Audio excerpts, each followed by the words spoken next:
네, 자, 오늘 그래서 시작을 하면 이렇게 들어갈 거예요. 전체 순서는 요거 강의가 될 겁니다. 이제 종말론을 왜 공부해야 되느냐라고 하는 것 한번 말씀드리고, 그런데 이제 우리가 종말론에 대한 범위는 굉장히 넓거든요. 근데 그 중에서 일부 그리고 특별히 어떤 초점을 맞춰서 같이 공부할 거고요. 그래서 본론에 들어가면 왜 이제 문제 제기를 하나 할 거고, 문제 제기라고 하는 것은 특별히 창조 세계가 마지막 때가 되면 창조 세계는 어떻게 될까? 우리는 뭘 어떻게 하나? 라고 하는 문제. 그래서 그걸 역추적해서 하나님께서 창조 세계를 향해서 인간에게 어떤 명령을 내리셨는가? 라고 하는 걸 생각해 보고, 그 명령에 비추어서 우리가 오해하고 있는 건 뭐지? 그리고 그 오해를 바로잡기 위해서 출애굽에 대해서 다시 생각해 보고, 성경 안에서 출애굽이 보여주고 있는 패턴을 성경 전체가 같이 이제 보고 있는 것들이 있는 거고요. 더 나아가서 만물이 구속하는 것. 그래서 하나님께서 결국에 창조 세계를 구속하실 거다라고 하는 것. 그래서 창조 세계는 우리가 처음에 문제 제기를 했던 것에 대해서 성경이 어떻게 창조 세계에 대해서 이야기해 주는지를 한번 살펴보고 마지막에 마무리를 하려고 합니다. 오늘은 이제 많이 나가면 아마 이제 종말에 대한 오해까지 저희가 한번 생각해 보고요. 나머지 출애굽 패턴, 만물의 구속에 관한 이야기는 다음 주에 또 하도록 하겠습니다. 네, 같이 이제 하나씩 좀 같이 살펴보시고요. 중간에 혹시 들으시다가 잘 모르겠는데 이해가 안 되는데 라고 되는 싶은 장면이 있으시면 그대로 이제 질문을 제기하시면 됩니다. 모르는데 계속 이게 쌓여서 가면 더 힘들어지거든요. 그러니까 중간에 잘 이해가 안 되시면 끊으시고 이제 질문을 하셔도 괜찮습니다. 같이 살펴보시죠. 하나씩. 종말론을 왜 공부해야 되느냐라고 이야기를 한다면 종말이라고 하는 것은 인류의 마지막이잖아요.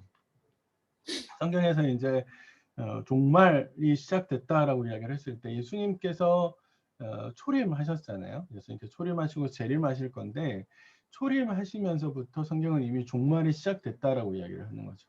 이게 이제 유대인들하고 기독교인하고 차이인데 유대인들의 원래 종말에 대한 이해는 예수님이 오시면 그래서 메시아가 오시면 모든 게 다 끝난다라고 생각을 해서 종말은 어떤 한 사건, 한 시점이라고 생각을 했는데요. 성경은 그렇지 않고 예수님께서 초림하시고 그리고 다시 재림하실 건데 그 초림과 재림 사이의 일련의 기간들을 종말이라고 부르고 그 종말에 관한 이야기를 서술하고 있죠. 근데 이제 오늘 그 종말의 중요한 이유는 뭐냐면 종말에 대한 정확한 이해를 해야만 오늘 지금 여기서 우리가 뭘 해야 되는지를 알 수 있습니다. 그러니까 시한부 종말론에 관한 것들을 들으면 마치 지금 살고 있는 모든 삶을 다 포기하고 혹은 외면하고 가잖아요. 근데 성경에 관한 이야기, 종말에 대한 이야기를 하면 할수록 바울 서신도 마찬가지인데 종말에 대한 이야기를 하면 할수록 오늘 우리가 뭘 해야 되는지에 대한 명확한 행동, 지침이 주어지거든요. 그래서 바울은 종말에 대한 이야기를 하면서 현실을 외면하거나 자기가 해야 될 일을 하지 않거나 뭐 가족 신앙 때문에 가족을 등한시 여기거나 이러지 않는다라는 겁니다. 그래서 바른 신앙의 모습은 가족들도 잘 챙기고 그걸 균형을 잘 잡는 거죠. 마치 그러니까 공동체, 교회의 어떤 것들을 맡으면서 그걸 너무 열심히 한 나머지 가족들의 끼니도 잘 못 챙겨주고 가정 안에서 내가 해야 될 모든 역할들을 다 등한시하게 외면하는 모습은 좋은 모습이 아니라는 거예요. 그게 성경적인 신앙의 모습이 아니라는 겁니다. 그러니까 종말론에 대한 이해를 잘하면 할수록 자기 역할이 뭔지, 오늘 내가 뭘 해야 되는지에 대한 명확한 이해가 되는 것이죠. 근데 이제 그 종말론에 대한 범위는 굉장히 넓고 폭이 깊습니다. 근데 이제 저희가 그런 종말론에 이야기를 하려면 구약의 종말론, 뭐 어디 종말론, 신약의 종말론, 바울의 종말론 이 모든 것들을 이제 섭렵해야 되는 굉장히 어렵고 복잡한 이야기인데 그렇게 하려면 저희가 너무 범위가 벗어나게 될 것 같고요. 하나의 또 초점을 좀 맞춰서 이제 강의를 진행하려고 하는데 그 하나는 뭐냐면 정말로 주님께서 마지막 때 오셨을 때 우리가 살고 있는 이 창조 세계, 이 세상은 어떻게 될 것인가라고 하는 겁니다. 사실 이거에 대한 초점을 맞추지만 이거에 대한 초점을 맞추면 종말론에 관한 많은 부분을 제가 다룰 수 있습니다. 어떻게 될까요? 창조 세계가 끝나버릴까요? 혹시 우리가 이제 내세지향적인 그런 생각들을 가지고 있으면 우리 흔히 한국 사회 이승과 저승이라고 하는 생각들을 가지고 있잖아요. 동양적인 사고에서 그런 생각을 가지고 있으면 저승으로 가서 저승에서 영원히 사는 이승은 어떻게 되든 상관없는 거죠. 근데 성경에도 과연 그렇게 이야기할까? 성경은 우리가 살아가고 있는 이 창조 세계, 물론 창조 세계라고 하는 것에 대한 개념도 다시 잡을 필요가 있는데 그건 어떻게 될 것인가 라고 하는 것. 두 번째는 그 창조 세계를 하나님께서 만드셨는데 그 하나님께 창조 세계를 만드신 것에 대해서 하나님은 어떤 의도를 갖고 계셨을까 라고 하는 것이 이 질문에 또 맞물려 있습니다. 그래서 이제 두 가지 초점을 생각해 보는 거예요. 이 세상에 대해서, 이 창조 세계에 대해서 하나님은 어떤 의도로 이 세상을 만드셨고 그 창조 세계를 우리 인간이 어떻게 하기를 바라셨을까라고 하는 거 하나. 그러면서 그것의 의도를 잘 읽으면 마지막에 가서 하나님께서 이 창조 세계를 어떻게 하실지에 대한 명확한 그림이 이제 드러날 겁니다. 그래서 이 두 가지 질문을 가지고 성경 전체를 좀 훑어가 볼 텐데요. 사실은 이 두 가지 이제 질문을 저희가 하면서 성경 전체를 다 훑으면 엄청난 시간이 많이 걸리니까 아주 큰 뼈대만 같이 좀 살펴보시면서 같이 갔으면 좋겠습니다. 네. 그래서 이제 보통 문제 제기를 하면 종말이 되면 우리가 살고 있는 이 세상은 사라질까? 그리고 우리는 모두 하나님 나라로 가는 것일까? 이렇게 이제 질문을 제기해 보시죠. 왜 이렇게 이런 질문을 제기하냐고 하면 우리가 흔히 생각하고 있는 우리가 죽으면 어떻게 되지? 나중에 구원받아서 가면 어떻게 되지? 이런 생각을 하잖아요. 그러면은 대답해 보셔요. 우리 죽으면 어떻게 돼요? 예수님이 오셨어요. 종말이 일어났어요. 우리가 모두 구원받았어요. 그럼 우리 어디로 가요?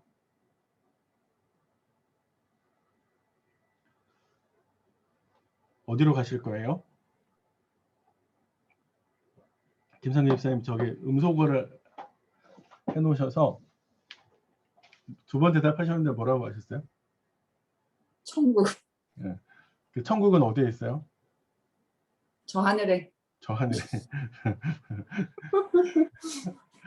우리가 보통 아는 거는 그렇죠. 저 하늘에. 그러니까 하늘이라고 하는 거니까 지상의 영역이 아니라 하늘에 있는 하나님께서 하늘에서 예비해 놓으신 어떤 곳, 그거 정확하게 어딘지는 잘 모르겠지만 어쨌든 우리가 그리고 있는 그림은 그런 거잖아요.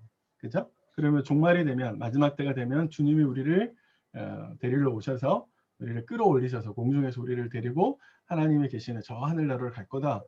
그래서 우리가 어릴 때 불렀던 찬양 중에 저 하늘에는 눈물이 없네, 거기는 슬픔도 없네, 뭐 이런 식의 부르던 찬양들이 있잖아요.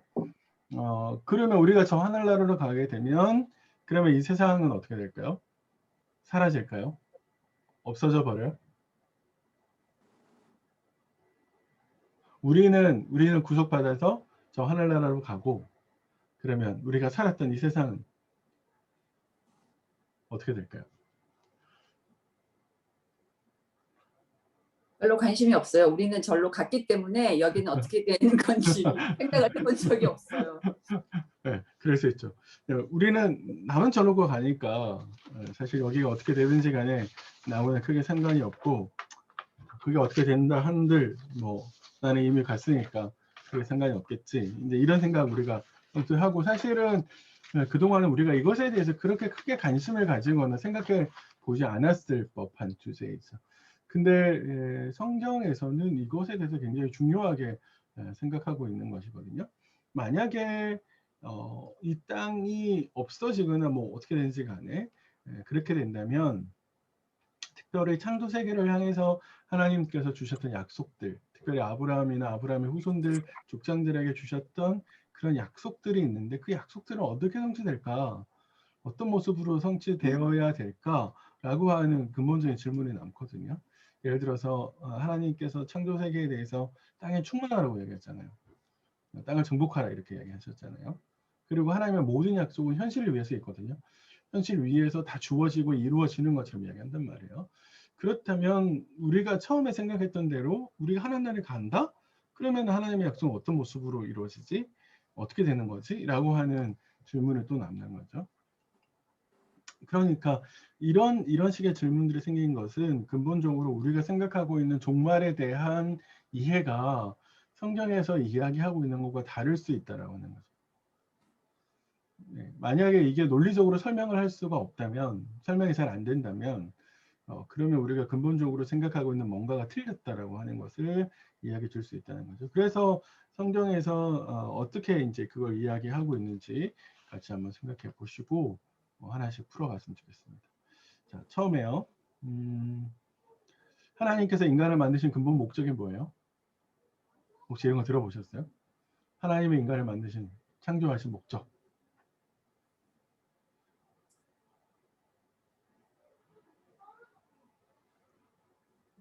요즘 한참 코로나가 이제 유행하면서 각 교회마다 이제 사실 온라인으로 전환을 했고, 그리고 온라인으로 전환하면서 다시 이제 오프라인으로 일부 이렇게 나오셔서 하잖아요. 네, 그런 것 가운데 이제 우리가 흔히 예배라고 하는 것은 굉장히 중요하다. 그래서 그 교회들이 모여서 예배하는 것을 일부 이제 통제하는 정부에 대해서 많은 불만들을 표시했죠. 그리고 이제 어떤 교회에서 어떤 목사님은 예배라고 하는 것이 우리의 목숨과도 같다라고 하는 것들 이렇게 이야기를 하셨어요. 근데 이제 우리가 이제 보통의 교회에서 우리가 하나님을 예배하기 위해서 만들어졌죠. 뭐 이런 식의 이야기를 많이 들을 수 있는데 그때 그러면 그 예배라고 하는 게 뭐냐라고 하는 것을 생각해 보셔야 됩니다. 그러니까 자꾸만 우리의 예배라고 하는 것을 묵상기도로 시작을 해서 축복기도로 끝나는, 축도로 끝나는 언어적이고 감각적인 시간으로 우리가 예배를 한정하는 경우가 굉장히 많거든요. 그러니까 딱 우리가 예배라고 했을 떠올렸을 때 예배당에서 목사님의 사회를 통해서 온 교회 성도들이 함께 모여서 찬송과 기도와 말씀으로 하나님께 드리는 의식, 그리고 구약의 제사에 상응하는 그런 개념으로 우리 예배를 한정시키잖아요. 이것도 잘못된 거죠. 사실 구약의 제사와 신약의 예배는 상응하지 않습니다. 상응하는 것처럼 보이지만 정확하게 이게 1:1 매칭이 잘 안 돼요. 그리고 구약의 제사라고 하는 것은 신약의 백성들이 이제 구약의 백성들이 하나님을 만나는 하나의 방법이었죠. 하나님을 만나는 방법이었고, 그리고 그들이 뭔가의 문제를 해결할 때 쓰는 방법이었습니다. 그런데 신약에서 말하는 예배라고 하는 것은 그런 개념과 달라요. 당장 이제 로마서 12장 1절 성경책 있으시면 한번 찾아보실까요? 옆에 성경책 있으시면 네. 로마서 12장 1절 한번 펼쳐서 보실까요?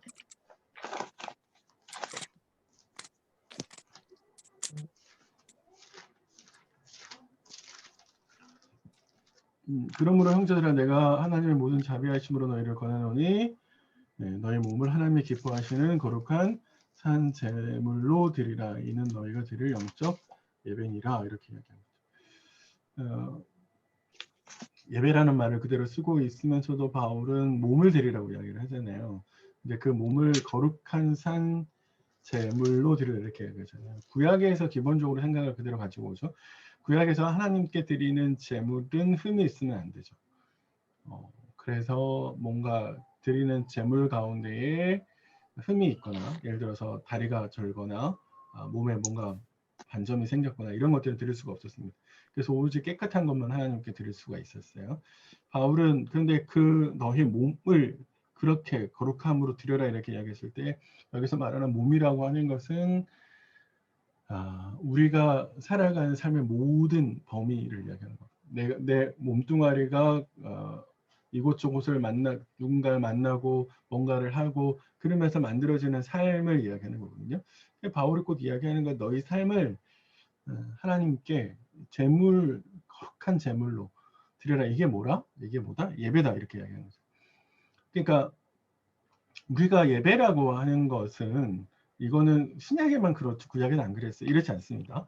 조금 더 설명하겠지만 구약에서도 마찬가지예요. 그래서 하나님을 예배한다라고 하는 것은 단순하게 우리의 언어와 음악과 감각적인 것으로만 예배하는 것이 아니라 우리의 일상의 모든 삶으로 하나님께 예배를 하는 것이죠. 그러니까 내 삶 자체가 하나님께 예배가 되어야 된다는 거죠. 그러면 예배라고 하는 것은 곧 하나님께 영광을 돌리는 것인데 우리의 삶의 모든 것을 통해서 하나님 창조주 하나님을 영화롭게 만드는 것. 그게 바로 예배라고 하는 거거든요. 그게 하나님께서 우리를 창조하신 목적이라는 거예요. 그러니까 하나님께서 우리를 창조하신 목적이 하나님을 예배하는 게 맞는데 그때 예배라고 하는 것은 단순히 언어적이고 감각적인 시간 안에 머무는 것이 아니라 우리가 살아가는 일련의 모든 삶을 통해서 하나님을 영화롭게 하나님께 영광을 돌리는 그런 삶을 살기 위해서 하나님께서 우리를 창조하셨다라고 볼 수 있는 겁니다. 자, 그러니까 우리가 살아가는 삶의 모든 삶이 어떻게 되는 거예요? 하나님께 예배처럼 돼야죠. 예배 시간에만 거룩한 모습으로 있는 것이 아니라 일상의 모든 내 말과 내 행동과 내 판단과 내 결정 그 모든 것들이 사실은 이제 하나님께 예배하는 것이 되죠. 그런 뭐라 그럴까요? 그런 수준처럼 돼야 되는 겁니다. 이렇게 생각해 보면 결국에 이제 우리가 일상에서 내가 말하고 행동하는 그 모든 것들이 하나님이 보시고 하나님을 영화롭게 할 수 있고 때로는 내가 그것에서 말하는 모든 것들이 때로는 하나님께 망령되이 하나님의 이름을 망령되이 일컬을 수 있는 그런 문제가 될 수 있다라고 하는 것도 이제 좀 생각해 보셔야 될 것 같아요. 네. 그런 점에 있어서 우리가 생각하는 오해하는 것, 예배를 자꾸만 언어식이고 감각적인 어떤 강렬하게 찬양하는 것, 그런 걸 축소시키지 말아야 된다라고 하는 것이고요. 두 번째는 예배라고 하는 것 자체는 인간만 하는 게 아니다라고 성경은 이야기합니다. 시편 148편을 이제 조금 이따 나중에 한번 쭉 찾아서 한번 읽어보세요. 시편 148편을 찾아보면 하늘과 땅의 모든 피조물들, 그러니까 하나님께서 만드신 창조 세계 안에 모든 존재들이 다 하나님을 예배하도록 요구받습니다. 그래서 시편 148편을 찾아서 좀 읽어보면 인간이 가장 먼저 등장하는 것도 아니에요. 그래서 시편 기자는 모든 존재들에게 하나님을 찬양할 것을 요구하면서 그 가운데 하나님을 예배하는 그 모든 존재들 가운데 한 축의 인간이 있다라고 이야기를 해요. 네. 바다도 뭐 다 찬양하는데 그 가운데 인간이 있다라고 이야기를 합니다. 그래서 인간은 하나님을 찬양하고 예배하도록 요구받는 여러 대상들 중에 하나에 불과하다라고 하는 것이죠. 그러면 우리가 생각해 보세요. 하나님께서 만드신 인간을 포함해서 창조세계 모두가 다 어떻게 해요? 하나님을 예배해야 되고 그 하나님을 예배하는 것은 단순하게 언어와 감각적이고 열렬한 찬양에 국한되는 것이 아니라 그가 살아가는 모든 삶의 영광, 영역과 순간, 시간들을 통해서 하나님을 예배하는 것이죠. 그러니까 인간이 하나님을 예배한다라고 하는 것은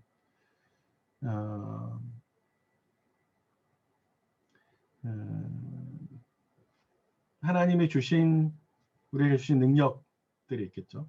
내 삶이라고 아까 이야기를 했을 때 하나님이 주신 능력 또 하나님 주신 시간, 하나님 주신 공간 그 모든 것들을 사용해서 하나님을 영화롭게 하고 그리고 그 살아가는 삶의 모든 영역들을 하나님을 원하시는 원래 창조의 의도에 맞게 목적에 맞게 만들어 감으로써 하나님을 예배할 수 있습니다.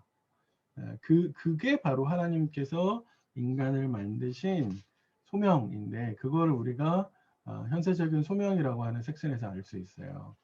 여기 보시면 하나님께서 처음에 창세기 1장 26절부터 28절에 쭉 읽어보면 결국에 28절에 가면 하나님께서 인간을 만드셨을 때 어떻게 하라고 했는지를 알 수 있는데요.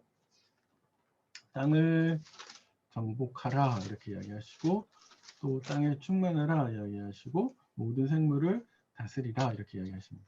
창세기 1장 28절에 보시면요. 땅에 충만한다는 건 어떤 걸까요?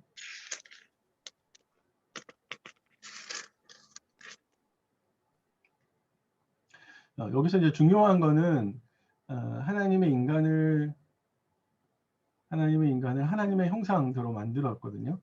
그러니까 창조 세계를 쭉 이렇게 보시면 하나님의 뭐가 있으라 하니까 다 있었고 그게 질서정연하게 자기 자리를 잡아가고 있는데 유독 인간을 창조하실 때만 하나님이 이런 우리의 형상을 따라 인간을 만들자라는 이야기를 하시고 그래서 하나님의 형상을 따라서 인간을 만들었어요.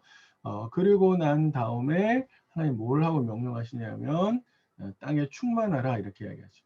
그러니까 인간이 땅에 충만하게 되는 것은 인간이 하나님의 형상을 입은데 그러면 하나님의 형상을 입은 인간이 온 땅에 충만하게 되는 거고 그리고 하나님의 형상이 땅에 충만하게 되는 거잖아요.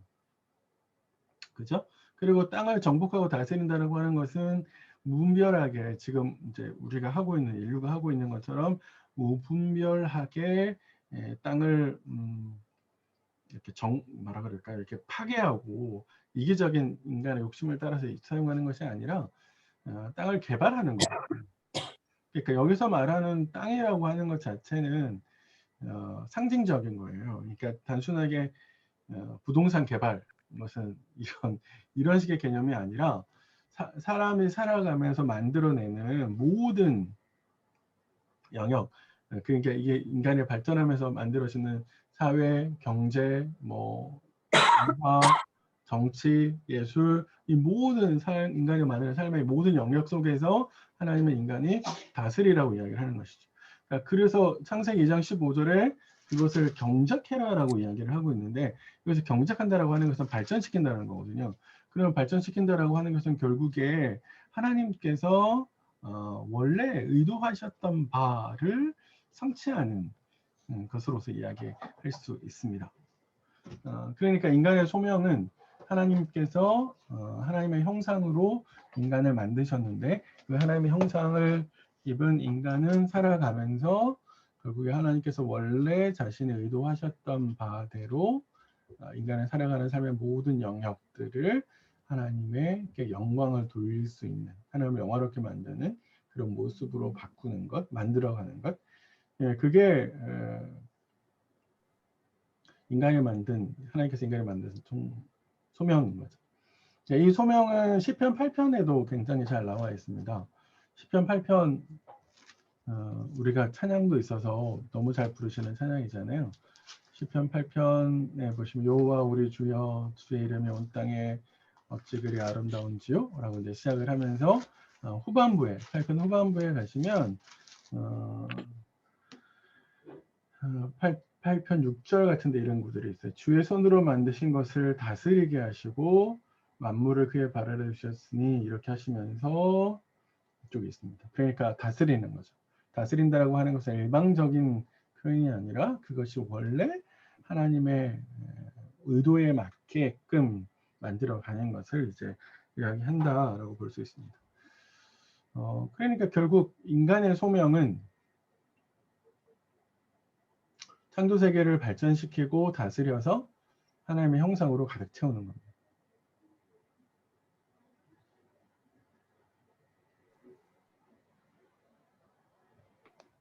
그게 이제 인간의 소명인 거죠. 그럼 보세요. 창조 세계를 향해서 하나님께서 인간에게 주신 소명은 창조 세계를 발전시키는 거잖아요. 그리고 다스리는 거예요. 그래서 온 땅에 하나님의 형상을 가득 채우는 거예요. 이렇게 설명을 하고 나면 몇 가지 이제 궁금하고 의문스러운 것들이 이제 생길 수밖에 없을 텐데 첫 번째는 창조 세계라고 하는 게 뭐냐라고 하는 개념이죠. 창조 세계라고 하는 것은 단순하게 우리가 흔히 창조 세계라는 말은 자연이란 말 쓰시잖아요. 이제 이 자연이라고 하는 말 속에 담겨져 있는 정신은 진화론적인 사고가 담겨 있는 거거든요. 스스로 되는 거예요. 자자가 이 자연의 한자가 스스로 자자의 대련자거든요. 스스로 되는 거예요. 그러니까 이게 뭐냐면 진화론적인 사고에서 스스로 만들어지는 것. 스스로 이렇게 물론 이렇게 진화론 이게 말하면 복잡해지니까 진화론적인 사고를 무시할 수는 없고 하나님께서 진화론적인 방법을 쓸 수도 있죠. 하나님 뭐든지 하실 수 있으니까. 근데 그런 걸 떠나서 이 생각 자체가 그래서 근데 보통 우리가 생각하는 이 자연 세계만 창조 세계 안에 포함시키거든요. 근데 그렇지 않고요. 인간이 역사를 통해서 만들어낸 모든 것들을 다 포함시킨다는 겁니다. 창조 세계라고 하는 것은.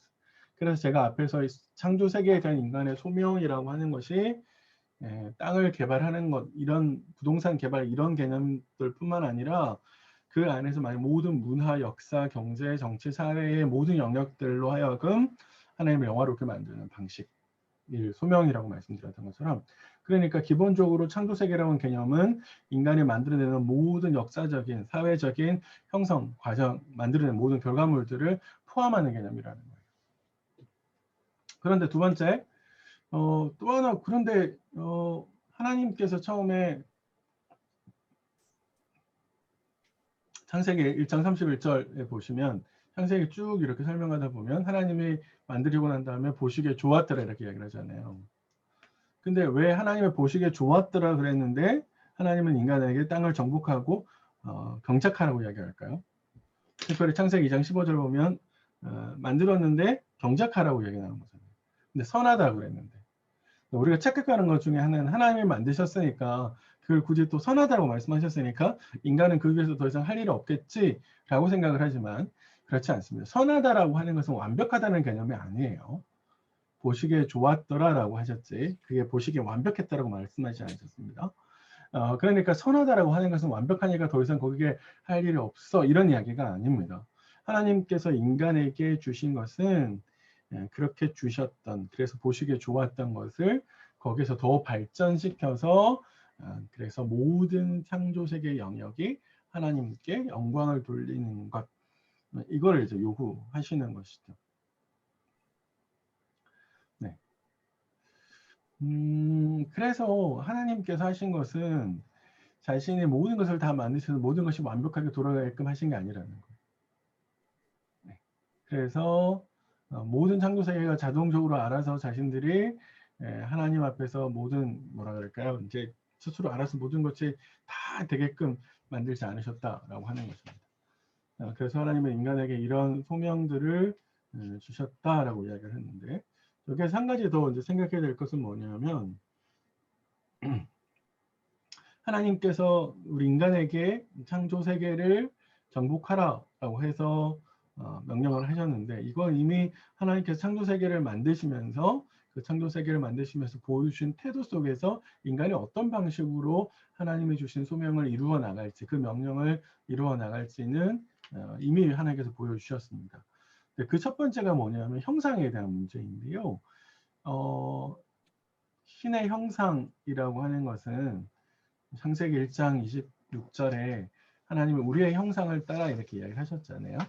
그런데 이 형상에 대한 이해는 고대 이제 이스라엘이 고대에 살아갈 때 그 주변 국가들이 가지고 있었던 개념하고는 굉장히 차이가 있습니다.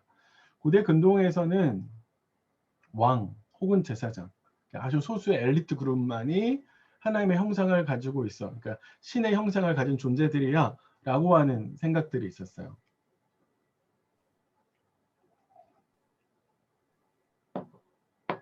그래서 왕은 신과 백성들 사이에서 이 두 그룹을, 두 존재들을 연결시켜주는 중재자 역할을 했어요. 그러니까 공식적인 중재자로서 인정을 받았습니다.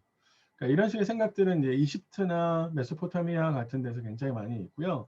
특별히 이집트 같은 데서는 우리 지난번에 출애굽기 하면서 제가 말씀을 드렸었던 것 같은데, 바로를 신의 아들이라고 생각을 하는 거예요. 네. 그래서 이거는 나중에 가면 신약 시대에 가면 로마도 똑같이 이런 생각들을 가지고 있습니다. 그래서 왕을 신의 아들이라는 생각으로 이제 표현하고요. 그래서 신적인 존재라고 이제 지칭하기도 하고 표현하기도 합니다. 근데 중요하게 생각하셔야 될 건 뭐냐면 오직 소수의 그룹만이 이제 공식적으로 신의 형상을 입은 존재다라는 생각들을 하고 있다는 거예요. 그런데 성경은 아까 우리가 이야기했듯이 어떻게 해요? 특정한 그룹, 소수의 그룹만이 아니라 인류 전체가 하나님의 형상을 간직하고 있다라고 생각을 하는 거죠. 하나님이 그렇게 만들었다는 거예요. 어떤 특정한 사람만이 하나님의 형상을 가진 게 아니라 모든 사람들이 다 하나님의 형상을 가지고 있다라고 이야기를 하고 있고, 그래서 고대 근동에서 왕이 해야 되는 역할들을 모든 사람들이 다 할 수 있는 것처럼 이야기하고 있다라고 하는 겁니다. 그래서 비교를 해보면 이렇게 비교할 수 있어요. 보세요. 형상은 누가 가지고 있느냐? 고대 근동에는 신이 아니라 신들이에요. 왜냐하면 가신론적인 사회거든요. 그래서 고대 근동에서는 더 많은 신을 섬기면 섬길수록 능력이 좋은, 뛰어난 그런 나라고 그런 국가, 그런 사람이다 라는 생각이 있었어요. 근데 성경은 형상은 오직 하나님만이 갖고 있는 게, 신은 유리신 하나님이죠. 그래서 그런 차이가 있고, 두 번째는 그 형상을 누구에게 나누셨느냐, 담지자가 누구냐 라고 했을 때 고대 근동에서는 왕과 제사장만이 가지고 있고, 성경은 모두, 인간 모두가 다 하나님의 형상을 가지는 존재다, 신의 형상을 가지고 있다라고 하는 것이고, 그래서 그 담지자 역할은 뭐였냐라고 했을 때, 고대 근동에서는 그 사람이 신의 형상을 가지고 있는 왕이 주권적으로 다스린다고 생각했어요. 그러니까 그 절대적인 권력을 행사하는 거죠. 근데 성경에서는 문화적인 개발, 그러니까 우리가 앞에서 이야기했듯이 인간이 만들어가는 모든 것에, 인간이 만들어내는 모든 영역이, 모든 사회적인 결과물들이 다 하나님 앞에 영광을 돌리는 그런 바로 문화적인 개발에 관심이 있습니다. 그러니까 인간의 소명은 모두 다 하는 것. 인간의 소명은 모두 다가 다 하나님의 영광을 돌리는 그런 근본적인 차이가 있는 것이죠. 이게 중요한 이유는 뭐냐면 하나님께서 자신이 유일신으로서 세상을 다스리실 때에 권력을 자기만을 가지고 있는 것이 아니라 권력을 공유하신 거예요. 그러니까 형상을 나누어 주셨다는 말은, 그래서 그 형상을 나누어 주시고 땅을 정복하고 다스리라고 이야기하셨을 때, 당신께서 창조하신 창조주이시지만 인간에게 그 창조 세계를 다스리고 그 창조 세계를 하나님의 영광을 돌리는 곳으로 만들어갈 수 있는 권한을 주셨다는 거예요. 권한을 부여하셨다라고 하는 이 말은 권한이나 권력을 독점하는 고대 근동의 왕들과는, 그러니까 이스라엘이 살아가는 그 시대 때의 주변 국가들과는 근본적으로 개념 차이가 있죠. 고대 세계에서 왕은 절대적인 권력을 행사했잖아요. 근데 이미 성경에서는 하나님이 그러지 않으셨다는 거예요. 그런 면에 있어서 차이가 있는 거고요. 그래서 하나님은 그런 권력을 나눠주시면서 어떻게 하시냐면 평안하고 관대하고 복된 세상을 만들기를 기대하셨다는 거예요. 근데 그 방식은 어떤 특정한 인간에게 권력을 그러니까 권력을 독점해서 하는 것이 아니라 모든 사람들이 협력해서 이 소명을 잘 성취하기를 기대하셨다라고 하는 겁니다. 자, 그러니까 우리가 딱 기억해야 될 건 뭐냐면, 창조 세계를 향해서 하나님께서 인간에게 주신 소명이 있다는 거죠.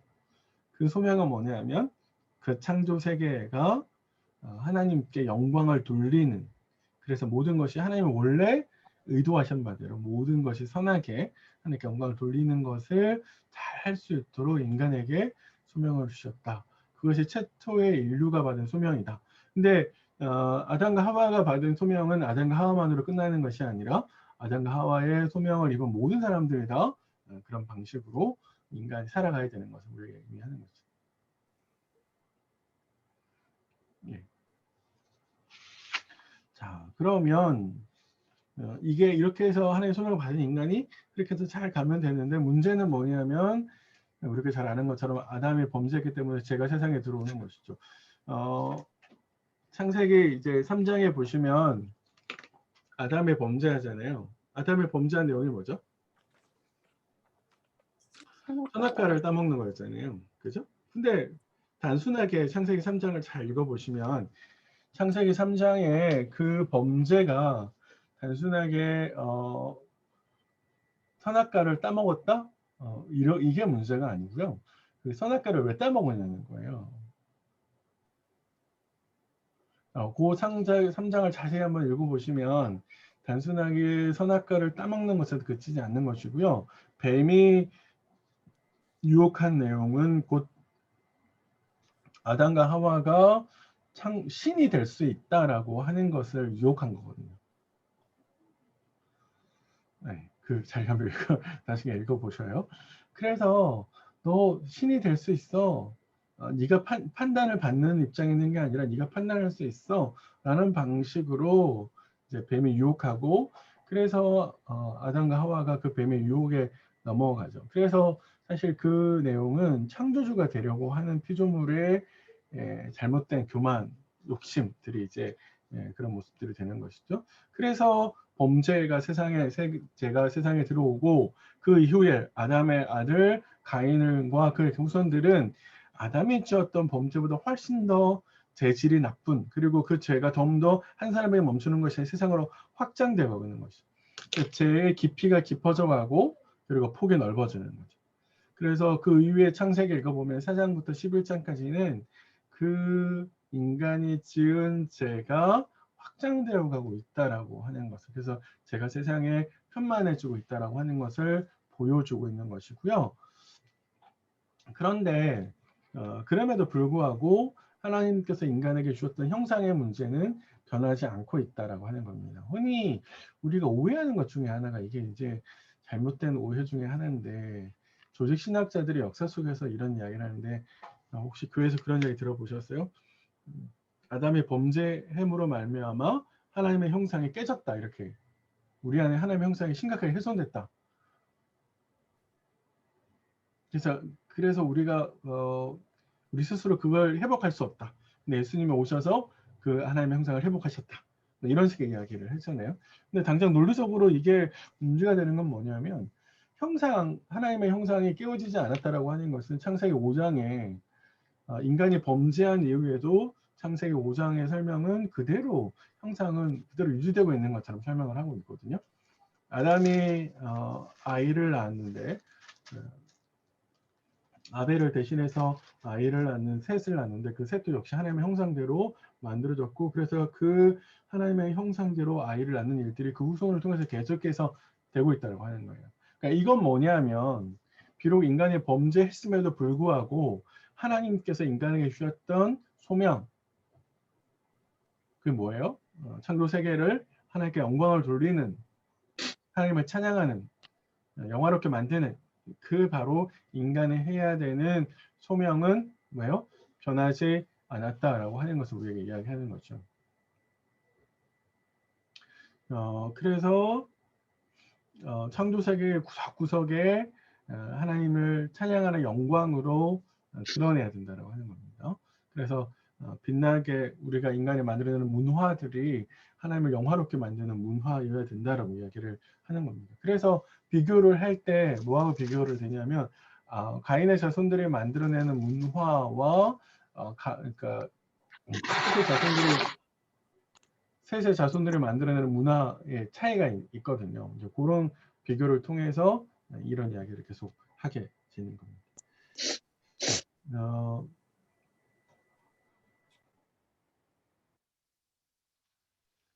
네, 두 번째, 이렇게 하나님의 소명이 그 이후에, 인간의 준 소명이 그 이후에 어떻게 또 연결되는지를 한번 살펴보시면, 창세기 이제 12장부터는 아브라함에 대한 이야기가 나오는데, 왜 하나님께서 아브라함을 부를 수밖에 없었느냐라고 했을 때, 창세기 1장부터 11장은 아브라함을 부르신 배경이 결국 하나님께서 원래 인간을 준 소명이 있는데, 인간들이 자꾸 그 소명을 등한시 여기고 자기의 욕심들을 이기신 대로 권력을 착취하고 독점해서 자꾸 나머지 사람들을 괴롭혀서, 원래 하나님께서 창조 세계를 통해서 하나님께 영광을 돌리는 그런 모습들을 만들어내지 못했다는 거예요. 그래서 하나님께서 자신이 가지고 있는 계획에 따라서 그걸 성취하시기 위해서 그걸 이룰 수 있는 사람을 불러내셨는데, 그게 누구냐 하면 바로 아브라함이었다, 이렇게 이야기합니다. 그건 이제 사실 그 이스라엘 백성들에게 설명해 주는 것에서도 의미가 있어요. 하나님께서 창세기를 통해서 이스라엘 백성들이 요구하는, 이스라엘 백성들이 해야 되는 일은 뭐냐라고 했을 때, 왜 아브라함으로부터 시작을 하느냐라고 했을 때, 1장부터 11장 이야기는 시간적인 시간이 굉장히 긴 시간을 다루고 있음에도 불구하고 하나님께서 아주 짧게, 성경이 아주 짧게 설명을 하는 거는 12장 이후부터가 초점이라는 거거든요.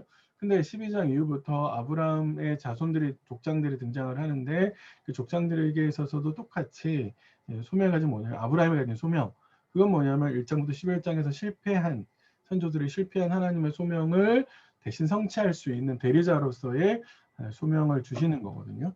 그래서 아브라함을 하나님께서 부르셨고 그 아브라함에게 소명을 부여하셨는데 그 소명은 창세기 1장에 준 소명과 다르지 않습니다. 다만 시대가 달라서 표현을 다르게 했을 뿐인데요.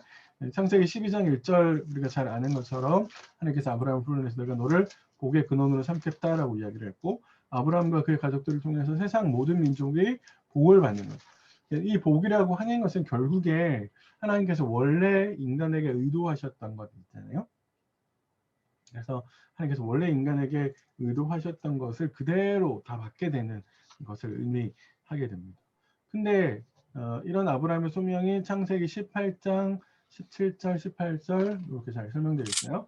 중간에 빨간 글씨로 한번 볼까요? 아브라함은 강대한 나라가 되고 천한 만민은 그로 말미암아 복을 받게 될 것이 아니냐 이렇게 이야기하는 것이죠.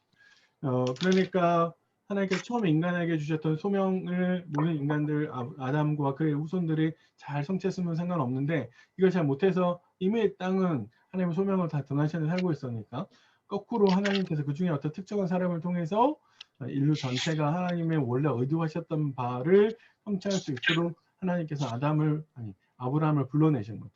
이 아브라함의 소명이 이삭에게 그대로 흘러가게 됩니다. 똑같은 말이 중간에 빨간 글씨 보세요. 내 자손으로 말미암아 천하 만민이 복을 받으리라 이렇게 얘기하죠. 이게 이삭에 준 소명이거든요. 이게 아브라함에 준 소명과 다르지 않잖아요. 그죠? 그리고 그 이후에 야곱에게도 똑같은 소명을 주십니다. 창세기 28장에 보시면 땅의 모든 족속이 너와 내 자손으로 말미암아 복을 받게 될 거다 이렇게 이야기합니다. 그러니까 아브라함으로부터 시작을 해서 아들 이삭, 아들 야곱까지 그 소명이 다르지 않아요. 그리고 야곱의 아들들이 12명이 나왔고 그 12명을 통해서 나중에 결국 이스라엘이 됐는데 하나님께서 이스라엘에게 준 소명도 다르지 않습니다. 중간에 보시면 너희는 모든 민족이 내 소유가 되겠고 민족 중에서 내 소유가 되겠고 너희가 내게 대하여 제사장 나라가 되며 거룩한 백성이 되리라 이렇게 되어 있잖아요. 하나님께서 아브라함이 주신 건 뭐냐면 아브라함이 하나님이 주시는 복의 매개체가 되는 거였잖아요. 세상 모든 민족들에 대해서.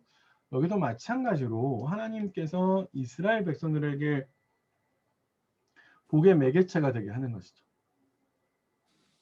그래서 그 제사장 나라라고 하는 것은 이스라엘을 통해서 모든 민족들이 하나님의 복을 알게끔 만드는 역할들을 하는 겁니다. 원래 이스라엘 백성들 안에 제사장이 하는 역할이 뭐예요? 일반 백성들이 제사장에 나오면 제사장이 중재 역할을 하는 거죠. 하나님을 만날 수 있도록. 그래서 제사를 집례하면서 제물을 가지고 온 사람이 하나님을 만날 수 있도록 해주는 게 제사장이거든요.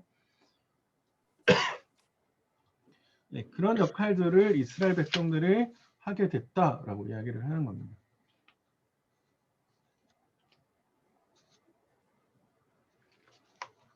그래서 지금까지 한 이야기를 잠깐만 정리를 해보면 죄는 하나님의 소명, 인간에게 준 명령을 거스르는 존재들이 점점점 많아지고 있다라고 하는 걸 보여주고 있고 거꾸로 하나님의 명령을 받은 사람은 세상을 향해서 하나님의 명령을 성취할 일을 불러내셨다라고 하는 것을 보여주는 겁니다. 그러니까 모든 사람들이 하나님의 말씀대로 잘 따라가면 문제가 되지 않는데 따라가지 않은 사람들이 많아지는 게 문제가 되는 것이고 점점점 많아지게 되고 소수의 사람만 하나님의 명령을 갖고 있기 때문에 하나님께서 이 명령을 통해서 하나님의 그 원래 의도하신 바대를 성취시킬 수 있는 사람들을 불러내셨다라고 이야기를 하는 겁니다. 그래서 아브라함과 아브라함의 자손의 이스라엘이 하나님의 이 명령을 담은 사람이다라고 하는 것이죠. 근데 이것이 이스라엘 역사 안으로 갔을 때 계속 문제가 되고 있는 건 뭐냐면 이 소명을 가지고 이스라엘이 가나안을 빠져나와서 출애굽을 해서 가나안으로 들어왔는데 그 가나안에 들어갔을 때 이스라엘이 하나님의 제사장 나라의 역할을 다 못하게 됐다는 거죠. 그래서 범죄하게 됩니다.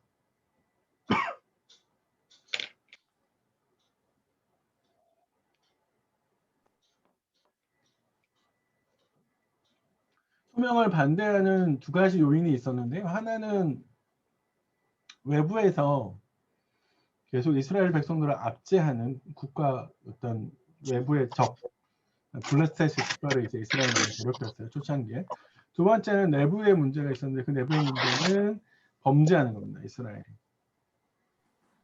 그런데 사사기를 잘 읽어보면 왜 외부의 적들이 왔느냐라고 했을 때 이스라엘 백성들이 내부적으로 범죄해서 하나님께서 그 내부의 범죄를 회개케 하게끔 돌이키게 하게끔 만들기 위해서 외부의 적을 데리고 왔는데 이스라엘은 하나님께 말씀하셨을 때 늘 내부에 우리가 죄를 지었기 때문이다라고 하는 생각에서 그 생각을 한 게 아니라 외부에서 잘못된 이제 적들이 와서 우리가 이렇게 괴롭을 당하고 있어요 라고 하는 생각이 멈춥니다.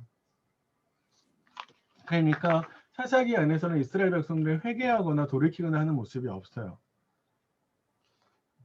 그래서 계속 그런 문제가 근본적으로 있으면서 불구하고 이스라엘이 해결하지 못하고 있는 것이지. 그럼에도 불구하고 하나님께서 자신이 가지고 계시는 소명 생각 계획을 이루시기 위해서 이스라엘 은혜를 베푸셔서 이스라엘의 부르짖음에 응답하셨죠. 그래서 사사를 보내신 겁니다. 그래서 이스라엘 사사를 부르신 거고요. 그 사사 시대가 지나고 나면 왕정으로 넘어오는데 왕정으로 넘어와서 똑같이 문제가 되는 건 뭐냐면 우상 숭배가 문제가 되죠. 똑같이 이스라엘 백성들 범죄해요. 그래서 우상 숭배 때문에 북이스라엘이 먼저 망하고 남유다가 멸망을 하게 됩니다.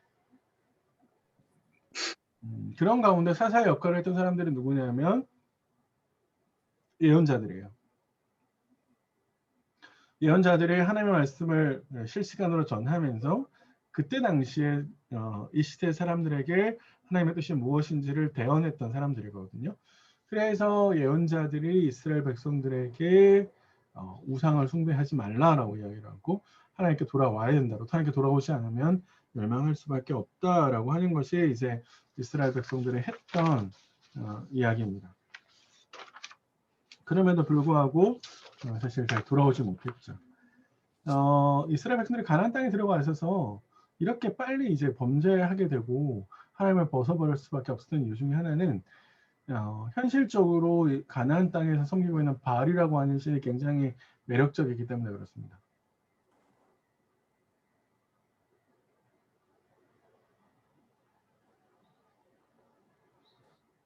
그 우상들은요, 성경에 등장하는 여러 가지 우상들이나 이런 우상들은 절대로 잔소리를 하지 않습니다. 성경에, 그러니까 우상들이 잔소리한다는 소리 들어보신 적 있어요? 이스라엘 백성들이 가나안 땅에 처음 딱 들어가서 가장 매력적인 건 뭐냐면 하나님은 눈에 보이지 않는데 바알은 눈에 보이거든요.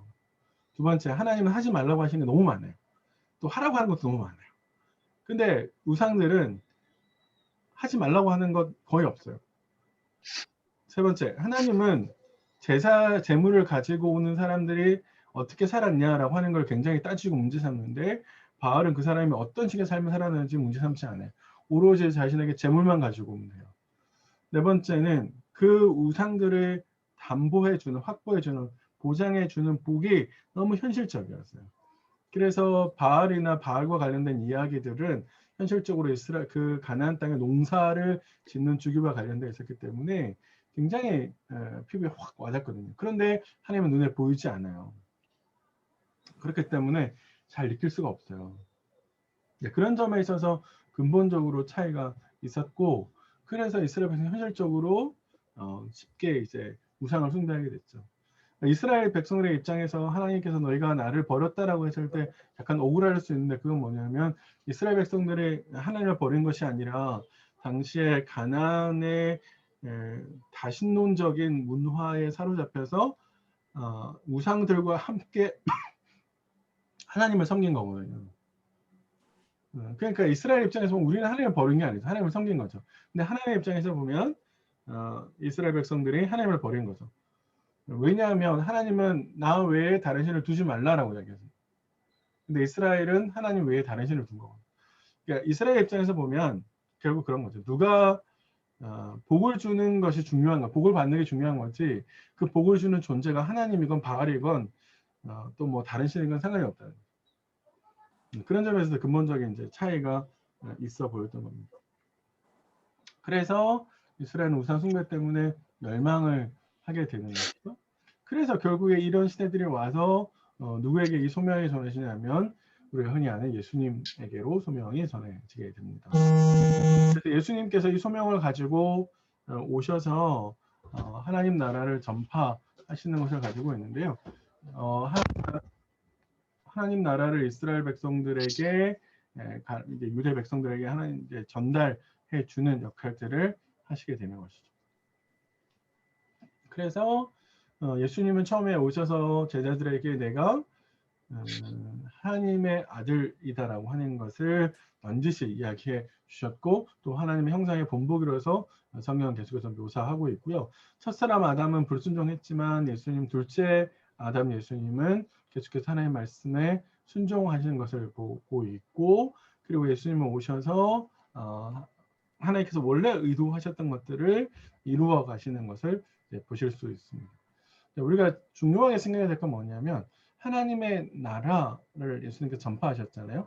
그래서 처음에 오셔서 예수님께서 하셨던 말씀이 회개하라 천국이 가까이 왔다라고 마태복음에 이야기하고 있고 마태복음의 천국이라고 하는 것은 결국에 다른 복음에서 하나님 나라가 똑같다라고 이야기를 하고 있는데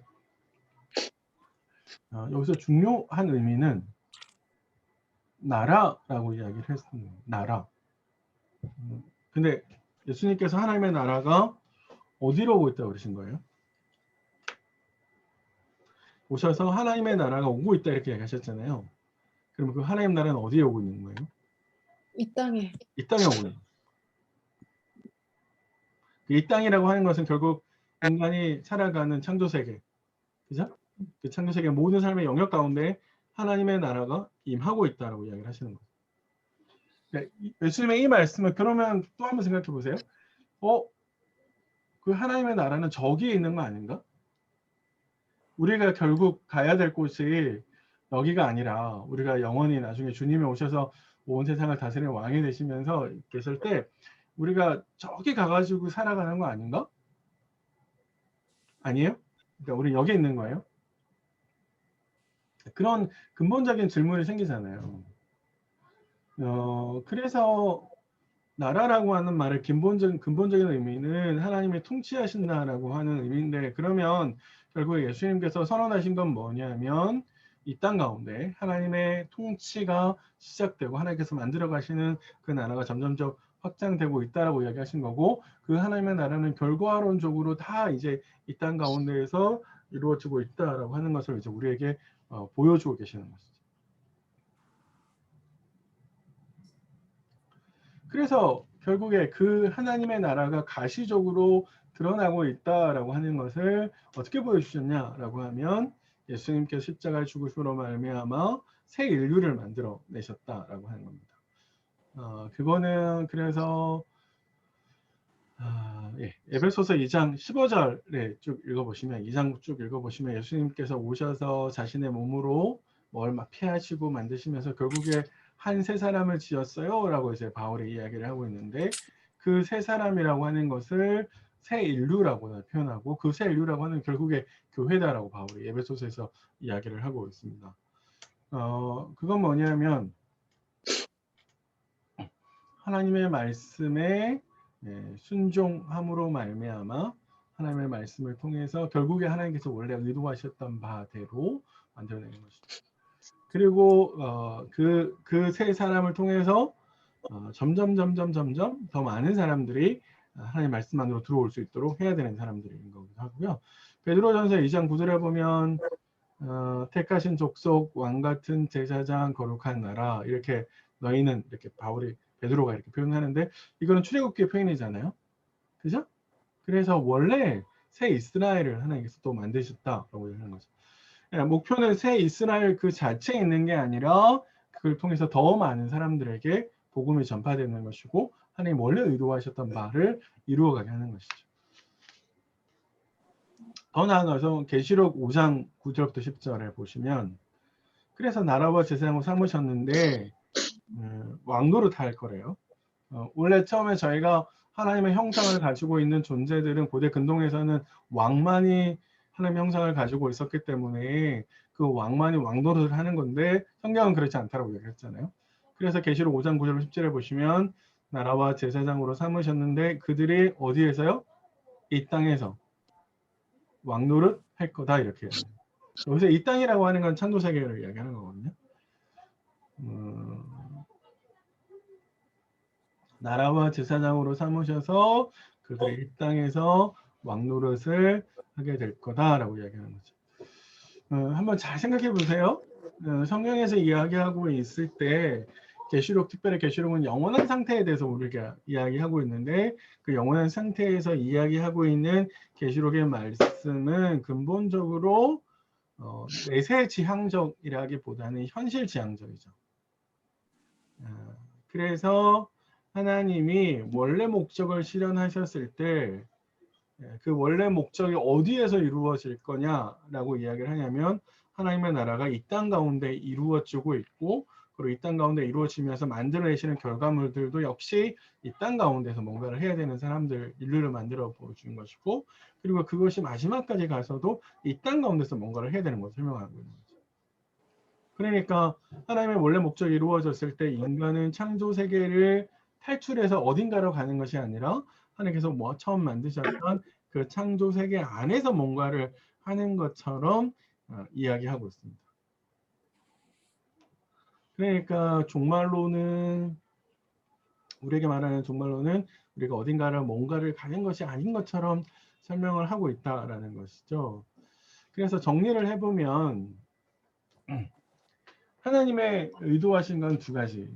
첫 번째는 하나님께서 원래 가지고 있는 계획이 있는데, 의도가 있는데, 하나님은 그 의도와 계획이 당신이 만드신 혹은 당신이 선택하신 사람들을 통해서 성취되어지기를 바라고, 두 번째는 그 성취되는 자리가 바로 하나님이 만드신 창조 세계 안에서 그것이 현실로 드러나기를 바라신다는 거예요. 그러면 그것이 우리의 구원이건 혹은 뭐 영원히 사는 것이라고 표현하건 하나님 나라라고 표현하건 그 모두한 것들은 창조세계 안에서 이 땅 가운데에서 우리에게 이루어지기를 바라고 계시는 거다 라고 이야기할 수 있습니다. 신자에 이제 좀 다시 이제 들어와 가지고 그러면 우리가 저 세상으로 갈 거다라고 하는 생각은 성경에 없는 건가? 네, 성경에 없어요. 그러면 이 생각은 어디서 나왔냐라고 했을 때 이게 교회사에서 나오는 생각인데 우리가 가지고 있는 많은 식의 생각들은 교회사 안에서 인간이 철학 속에서 만들어낸 이야기가 많습니다. 그 가운데 저 세상으로 가는 혹은 어딘가로 가는 내세로 어딘가에 있을 거다라고 하는 생각은 사실 플라톤이라고 하는 사람에서부터 시작을 했어요. 플라톤 혹시 들어보셨어요? 들어보시겠죠. 플라톤의 이분법적인 사고가 제가 설명드리면 뭐 이대하고 뭐 이렇게 복잡한 게 많은데 간단하게만 생각하면 플라톤은 인간이 영과 육으로 이루어져 있는데 이 육이라고 하는 것이 인간의 영을 이렇게 감옥처럼 감싸고 있다는 거예요. 감옥이 되고 있다는 거예요. 그래서 이 육신의 몸에서 벗어나서 영의 세계, 이데아의 세계라고 하는 것으로 가는 것을 구원이라고 표현했었거든요. 그러니까 철저하게 영과 육이라고 하는 이분법적인 그래서 현실과 현실을 벗어난 영원한 세계라고 하는 것이 플라톤이 가지고 있는 생각이었고 이런 플라톤의 생각이 교회 안으로 들어오고 그래서 기독교 속에서 교회사에서 어떤 식의 생각으로 발전을 했냐면 인간이 부활했을 때 그 부활의 몸으로 하늘에서 하나님과 함께 영원히 살아가게 될 거다라고 하는 생각이 교회 안에 가득했고 그런 생각들이 시대를 거쳐서 지금까지 우리에게 쭉 왔어요. 그리고 제가 지난번에 말씀드렸던 것처럼 우리가 부르는 찬송가나 그런 것들 속에서 이런 생각들이 계속 표현되고 있는 거거든요. 그래서 아까 제가 잠깐만 저 하늘에는 눈물이 없네. 그 다음에 제가 어릴 때 불렀던 찬양 중에 제 많은 이 세상은 내 집 아니네 이런 곡도 있었죠. 기억나세요? 내 모든 보화는 저 하늘에 있네. 저 천국문을 열고 날 부르네. 나는 이 세상에 잠들 수 없다. 이런 식의 찬송들이 있었단 말이에요. 그런 식의 생각들이 교회 안에 가득해서 그런 생각들이 계속해서 교회 안에 들어와 있었고 그런 생각들을 쭉 역사를 통해서 가르쳐 왔었고요. 우리나라 왜 그런 거냐? 우리나라 그런 생각들이 들어온 거냐? 그 생각들이 들어온 것과 함께 기본적으로 동양적인 사고가 있어요. 내세에 대한 이승과 저승이라고 하는. 그래서 이런 식의 생각들을 우리 일상에서 굉장히 많이 표현되어 줄 수 있는데 혹시 그 영화 지난번에 차태현 주연한 거 있잖아요. 기억나세요? 죄아벌. 네, 제아벌이라고 하는 영화를 보면 기본적으로 구분되죠. 이승과 저승. 거기 안에 그런 식의 표현들도 굉장히 많이 쓰고 있는 거거든요. 그러니까 우리가 기본적으로 이승과 저승이라고 하는 기본적인 생각들이 우리 안에 있고 그런데다가 거기에서 다시 복음이 들어왔을 때 그런 생각들 속에서 내세론적인 그래서 이 땅에서 고생을 하지만 결과론적으로 하나님이 계시는 곳으로 가서 할 거다라고 이렇게 살아가는 생각을 하는 거죠. 제가 내세가 없다는 말이 아닙니다. 그러니까 자꾸만 내세라고 하는 건 있어요. 내세는 있는데 그 내세가 어디에 이루어질 거냐. 하나님께서 만드시는 내세는 지금 우리가 계속 이해하는 바에 의하면 창조 세계 안에 이루어질 거라고 하는 거죠. 마지막 때에. 그러니까 창조 세계를 버리고 어딘가에 하늘나라 어딘가에 가서 거기서 영원히 하나님과 거하는 내세를 만든다는 것이 아니라 성경은 자꾸 우리에게 그 내세라고 하는 것은 하나님께서 이 세상을 만드신 그 안에 하나님께서 만드신 내세가 있을 거다라고 하는. 그러니까 결국 이승과 저승이라는 생각이 없다는 거예요. 성경은. 현실 세계 하나님께서 만드신 이 창조 세계가 계속해서 갈 거다라고 하는 생각을 꾸준하게 펼치고 있다라고 하는 겁니다. 그런데 우리가 그러면 왜 자꾸 이런 생각들을 버리지 못하겠느냐라고 하면 성경에 자꾸 이런 식의 생각을 보여주는 것처럼 보이는 구절들이 꽤 많다라고 하는 거예요. 그 대표적인 구절들이 이제 누가복음 23장에 있는데요. 이게 누가복음 23장의 맥락은 뭐냐면 예수님께서 십자가에 못 박히셨을 때 양쪽에 두 강도가 있었잖아요. 그래서 한 강도와 예수님께서 대화를 나누시는 장면 중에 한 강도가 예수님께 부탁하기를 당신의 나라에 임할 때 나를 기억해 주세요 라고 이야기를 했어요. 그때 예수님께서 하시는 말씀이 진실로 진실로 내가 이르노니 네가 오늘 나와 함께 낙원에 있으리라 이렇게 이야기를 하시죠. 근데 여기 나오는 낙원이라고 하는 게 이제 영어의 파라다이스가 이 낙원이라고 해당되는 이 헬라어에서 나온 거거든요. 그래서 지상 낙원이라고 얘기했을 때 우리 어딘가에 모르는 그런 곳이라고 이야기했고 천주교회에서는 역사 속에서 이걸 가지고 연옥설을 이야기했죠. 그래서 이제 죽은 사람이 하나님 나라 가지 못하고 연옥에 있는데 이 현실에서 그 사람을 위해서 뭔가 헌금을 하면 하나님께서 그 사람을 천국으로 가게 해줄 거다라고 하는 연옥설을 만들어내기도 했어요. 그런데 이 구절에 있는 낙원이라는 말을 자세히 문맥을 살펴보면 이 낙원이라는 말은 하나님 나라라고 하는 말의 상응해서 등장을 하는 거거든요. 강도가 부탁한 말이 뭐냐면 당신의 나라에 임할 때 나를 기억해 주십시오라고 하는 거고요.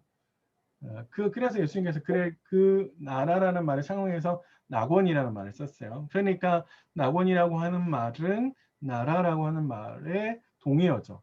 그런데 나라라고 하는 말은 성경 안에서 현실, 인간이 살아가는 이 현실 가운데에서 하나님의 통치라는 말로 쓰이는 것이 이것이 내세 어딘가 하나님, 그러니까 지상을 떠나서 어딘가에 뭔가 만들어지는 장소라는 의미로 이 말이 쓰이지 않는다는 겁니다. 성경이.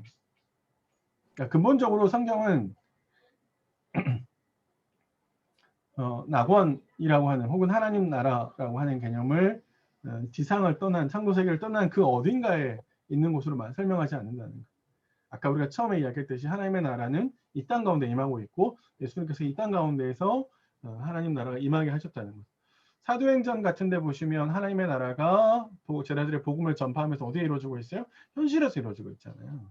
네, 그런 걸 보면 이 구절이 의미하는 바는 내세 지향적인 무엇인가가 아니다라고 하는 거고요. 요한복음 14장 2절부터 3절에 보면 이런 구절도 있죠. 내 아버지 집에 거할 곳이 많다. 그래서 내가 너희를 위해서 거처를 예비하러 간다. 라고 이제 우리가 흔히 이 구절도 오해하는 구절이긴 한데, 하늘이 거처다라는 말을 하시고 싶으신 게 아니라 지금 하나님 말씀하시는 거는, 주님 말씀하시는 것은 성경에서 이야기하는 건 뭐냐면요. 지상에서 뭔가 이루어질 것을 하늘에서 준비한다라는 개념으로 계속해서 설명을 합니다. 다음 주에 말씀드릴게요. 그래서 여기에서 하나님의 집에 거할 곳이 많다. 근데 내가 그걸 준비하러 간다고 이야기하시는 것은 하나님의 집은 나중에 계시록에 가면 어디에서 이루어지고 있냐면 새하늘과 새 땅 가운데 하나님의 집이 되거든요.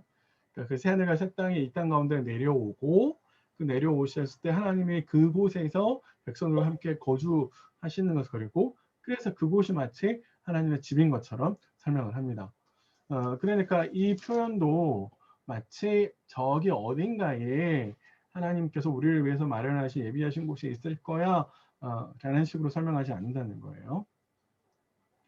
빌립보 3장도 마찬가지입니다. 우리의 시민권은 하늘에 있다.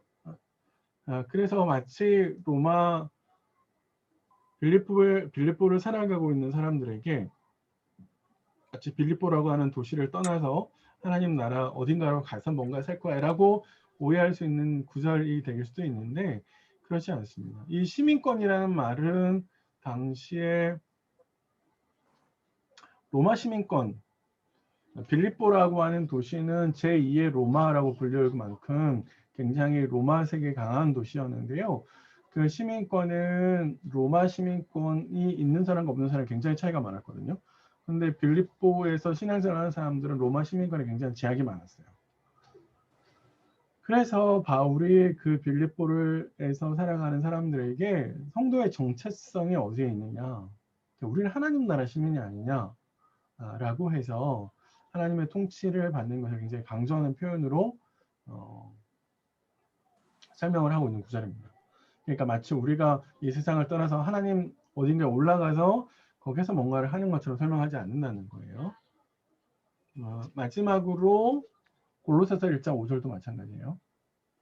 너희를 위하여 하늘에 쌓아둔 소망으로 말미암다 라고 해서 하늘에 뭔가 소망을 쌓아두었다 라고 이야기했을 때 이 말씀은 하나님께서 이 땅 가운데 뭔가를 이루실 건데 그걸 어디서 준비하시냐면 하늘에서 준비하시는 것처럼 한다는 거예요. 이건 에베소서에서 1장에서 똑같이 하늘에서 오래전에 창세전에 하나님께서 인간을 만드시고 계획하시고 그를 자신의 아들로 삼으실 거다라고 하는 계획을 세우셨다라고 하는 것을 그때도 그렇게 이야기하는 겁니다.